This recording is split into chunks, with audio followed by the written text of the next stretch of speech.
Дорогие подписчики, поздравляю вас с Новым годом! Пусть в этом новом году вам сопутствует успех в реализации и достижении поставленных целей. Желаю вам обрести еще больше надежных друзей и укрепить дружбу с теми, кто с вами уже сейчас. Признателен вам за вашу поддержку, а ваша активность на канале помогает моему творческому росту. Желаю вам успехов и смотрите хорошее кино. Перед тем, как анализировать этот фильм, я выбирал из 4 картин: «Белый список», «Бастард», «Осьминог» и «Триггер». В итоге я выбрал «Осьминог», потому что это более позитивная история, и мне она понравилась. Мне кажется, это хорошая мелодрама для новогоднего вечера. Первые 2 картины достойные, но очень мрачные, и мне не хотелось отягощать и без того неприятную реальность. А что касается «Триггера», так это вообще разочарование. Насколько же фильм оказался далек от своего первоисточника. Насколько же он неинтересен и настолько же бесполезен, как художественное произведение. Возможно, я сделаю на него обзор в коллаборации с психотерапевтом, у которого за плечами большой багаж врачебной практики. Хотя материал для обсуждения по факту небольшой.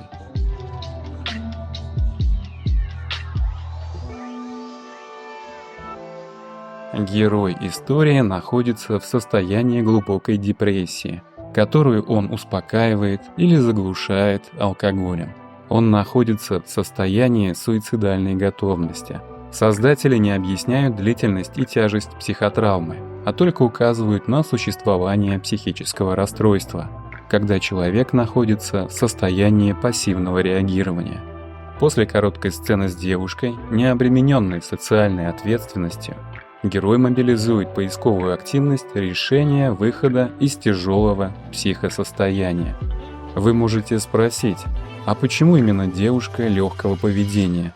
Дело в том, что эта реакция индивидуальная, и ближе к финалу нам немного объяснят ход мыслей сценаристов. Герой оказывается успешным психотерапевтом, и это немного вводит в недоумение, почему он так легко готов покончить с жизнью, и нам придется довольствоваться стандартным сюжетным решением. Но создатели, как будто извиняясь, сразу же меняют направление, и герой решается на экспериментальный курс самоисцеления.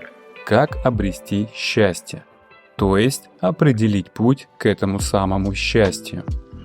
Для этого ему необходимы посторонние участники, которых он и приглашает на бесплатный групповой сеанс. И все они будут женщинами, так как источник его страданий – женщина.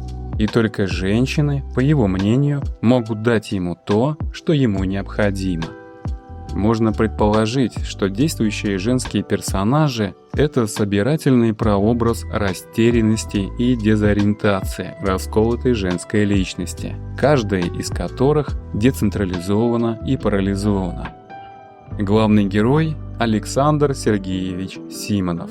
Имя и отчество отсылает нас к гениальному русскому поэту и драматургу. И будет ли игра актера ассоциироваться с яркой и точной образностью писателя, нам еще предстоит оценить. Но выбранное предпочтение уже настраивают на поэзию, что без сомнения украшает художественный стиль.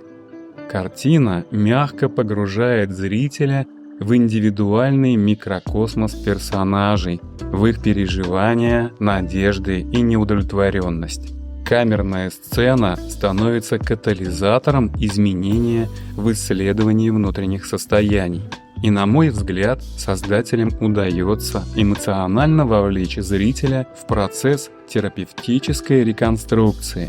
Мы вместе с персонажами проживаем их жизнь. Мы с любопытством и интересом наблюдаем за перевоплощением руководителя группы. Наш герой, проходя все стадии взаимодействия с коллегами, учится искренности и выходит из роли консультанта. Он учится признавать свои ошибки. Хотел бы отметить игру Даниила Воробьева. Приятно наблюдать за его трансформацией в нескольких воплощениях. Его персонаж вступает в противостояние с каждой участницей эксперимента, отыгрывая мужские проекции каждой женщины. К артистам в этой пьесе у меня вообще нет претензий. Они играют то, что задумали авторы, и упрекать кого-либо было бы необъективно. Лично для меня в этом сценическом представлении диссонансом является только эта сцена. Формально кинокартина представляет собой кинопьесу, где 5 сюжетных линий будут подаваться эпизодами личной жизни каждого участника, а главный герой, как режиссер-постановщик, будет участвовать и руководить этим представлением, влияя и оставляя ремарки в каждом развитии. Он концентрирует на себе все элементы. Он, как самец-осьминог, живет для выполнения одной миссии. Он берет контроль над базовыми рефлексами и вступает в действие тогда, когда это необходимо, выводя из дезориентацию в ориентацию, соединяет и трансформирует все направления путем синтеза воедино. Название картины «Осьминог» мне кажется претенциозным и неточным. Зрителя легко ввести в заблуждение, так как не оправдываются ожидания психологического жанра, который должен потрясти сознание остротой психотриллера. В аннотации к кинофильму четко сказано: это драма с элементами комедии, или, если хотите, постиронии. Это очень хорошая картина. Она не пытается подражать и выглядит индивидуальным и творческим высказыванием в форме лирической драмы психологического океана на малой глубине. Я с удовольствием наблюдал эти романтические высокие порывы, уносящие зрителя от серых будней. Мне совершенно понятны и близки герои, и я с удовольствием пережил поэтическую кульминацию с отличной постановкой. И даже искажения широкоугольного объектива не омрачили моего приятного впечатления после просмотра. Я хотел бы не согласиться с некоторой необоснованной критикой этой кинокартины. Я не разделяю мнение, что кино – слабый психотриллер, потому что это не психотриллер. Я не согласен, что диалоги простые. Они простые там, где это нужно, и эмоциональные там, где это необходимо. Я не согласен, что женские роли плохо отыграны. Они отыграны так, как это задумано. Я не согласен, что фильм скучный. Мне вот не было скучно, хотя, нужно признать, я редко смотрю российские кинокартины, но эту посмотрел с удовольствием. Я не согласен, что фильм халтурный. Да откуда вообще берутся такие критики с такими необоснованными претензиями?